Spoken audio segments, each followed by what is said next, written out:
Hello बच्चों, कैसे हो? मस्त जबरदस्त जिंदाबाद। तो आज हम बात करने वाले हैं चैप्टर 1 रैशनल नंबर के बारे में। तो हम सीखते हैं आज रैशनल नंबर और आइडेंटिटी सीखेंगे कि किस टाइप की आइडेंटिटी है उसमें, और हम देखेंगे कि उसमें कौन सी आइडेंटिटी यूज हो रही है। चलिए देखते हैं हम यहाँ पर। जैसे क्वेश्चन नंबर 1 हमने यहाँ पर लिख रखा हुआ है, name the property under the multiplication used in each of the following. Question यहाँ पर मैंने लिख रखे हैं पहले से ही टाइम बचाने के लिए। अब जैसे हम यहाँ पर दिख रहा है -4/5 मल्टीप्लाई बाय 1 दिख रहा है equals to 1 multiply by 4/5 equals to -4/5। यानी कि हमें यहाँ पे दिख रहा है पहले किसी नंबर से 1 में मल्टीप्लाई किया गया, उसके बाद 1 में का मल्टीप्लाई उस नंबर में किया गया। यानी कि हम बात करें 1 का मल्टीप्लाई हम 2 में करें या 2 का मल्टीप्लाई हम 1 में करें, तो कोई चेंजेस आएगा क्या? नहीं आएगा। इन नंबर में कोई चेंजेस नहीं होने वाला है। जब भी 1 का मल्टीप्लाई किसी भी नंबर में करें या किसी नंबर का मल्टीप्लाई 1 में करें तो हमेशा हमारे पास में जो आंसर आता है वो हमेशा सेम ही आता है। यानी कि यहाँ पर हम दिख रहे हैं, समझने के लिए हम यहाँ समझते हैं। जैसे हमारे पास कोई नंबर है, सपोज दैट जिसे हम यहाँ पर ले रहे हैं 4/8 मल्टीप्लाई बाय 1 करें तो भी हमारे पास क्या आएगा? 4/8 ही आएगा।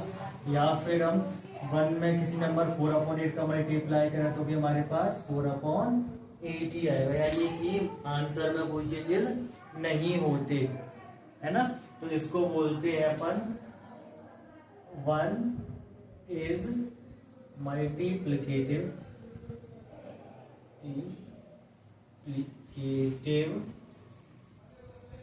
आइडेंटिटी।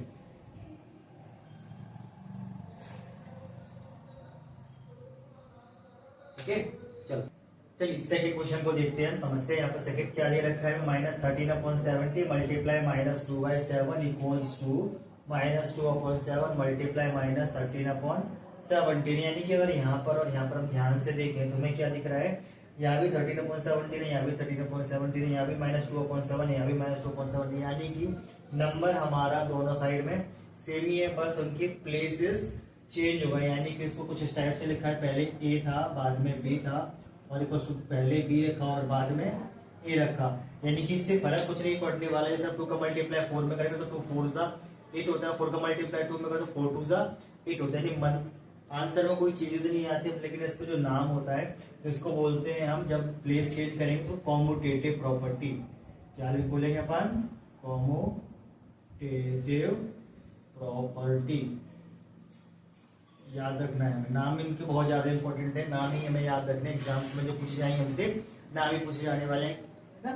चलिए नेक्स्ट क्वेश्चन देखते हैं, question number 3 -19/29 multiply 29/-90 equals to 1। यानी कि यहाँ पर मैं दिख रहा है जो नंबर यहाँ पर है सेम नंबर से मल्टीप्लाई हो रहा है, लेकिन उसके रेसिप्रोकल से। क्या? जो नंबर है उसके रेसिप्रोकल से मल्टीप्लाई हो रहा है। तो जब भी सेम नंबर का रेसिप्रोकल यानी कि उसका उल्टा होगा तो हमेशा मल्टीप्लाई क्या होगा? 1 होगा। तो इसको बोलते हैं हम मल्टीप्लिकेटिव इनवर्स प्रॉपर्टी। यानी कि समझो मल्टीप्लिकेटिव क्या होता है, जैसे हमारे पास कोई नंबर 7/9 है तो इसका मल्टीप्लिकेटिव इनवर्स क्या बनेगा? हमारा 9/7 इसका मल्टीप्लिकेटिव इनवर्स होगा। तो याद रखना है, जब भी हमें कोई नंबर दे रखा तो उसका मल्टीप्लिकेटिव इनवर्स क्या होता है, उसको अपन रेसिप्रोकल करके रख दो, उसका मल्टीप्लिकेटिव इनवर्स होता है। यहाँ पर हमारे पास और दोनों का मल्टीप्लाई करने पर आंसर क्या है? 9 से 9 कट जाएगा, 7 से 7 कट के आ गया 1 टाइप से 1 हमें प्राप्त हो रहा है। तो इसे बोलते हैं मल्टीप्लिकेटिव इनवर्स। मल्टीप्लिकेटिव इनवर्स, ठीक है, इसको बोलते हैं मल्टीप्लिकेटिव इनवर्स।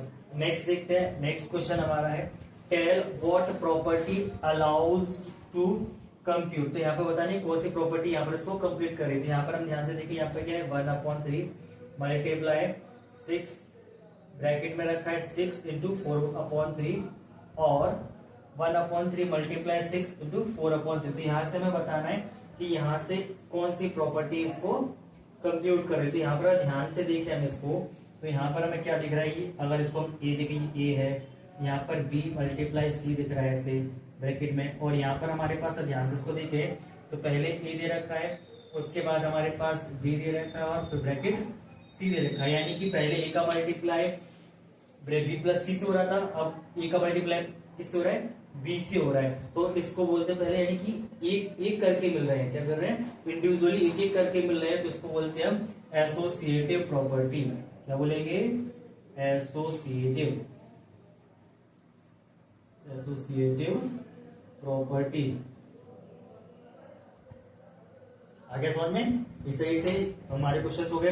एक क्वेश्चन नंबर थर्ड देखते हैं। क्वेश्चन नंबर थर्ड है, the product of to rational number is always a, यानी हमें बताना है कि दो रैशनल नंबर होते हैं, उनका मल्टीप्लाई करने पर हमें क्या प्राप्त होता है। तो हम यहाँ समझते हैं, जैसे मान लीजिए हमारे पास कोई रैशनल नंबर क्या है, 4/5 है, और कोई रैशनल नंबर हमारे पास में 6/7 है। कुछ भी रैशनल नंबर हमारे पास क्या होते हैं, जो न्यूमरेटर और डिनोमिनेटर के फॉर्म में होते हैं, ऊपर न्यूमरेटर नीचे डिनोमिनेटर होता है, यानी अंश और हर के रूप में होते हैं, वो हमारे क्या होते हैं, रैशनल नंबर होते हैं। तो जब भी दो रैशनल नंबरों का मल्टीप्लाई करेंगे तो हमेशा क्या दिखने वाला है, यहाँ से हम सॉल्व करेंगे तो 4 का मल्टीप्लाई 6 में करेंगे तो 4 6 कितना आया, 24, 7 5 35, यानी हमारे पास ये भी क्या दिख रहा है, हमें एक रेशनल नंबर दिख रहा है। तो याद रखना, जब भी हम दो रेशनल नंबरों का मल्टीप्लाई करेंगे तो हमेशा हमें क्या प्राप्त होगा, रैशनल नंबर ही प्राप्त होगा। तो इसका आंसर क्या बन जाएगा हमारा, रैशनल नंबर, रैशनल नंबर। आगे समझ में, वीडियो सबको समझ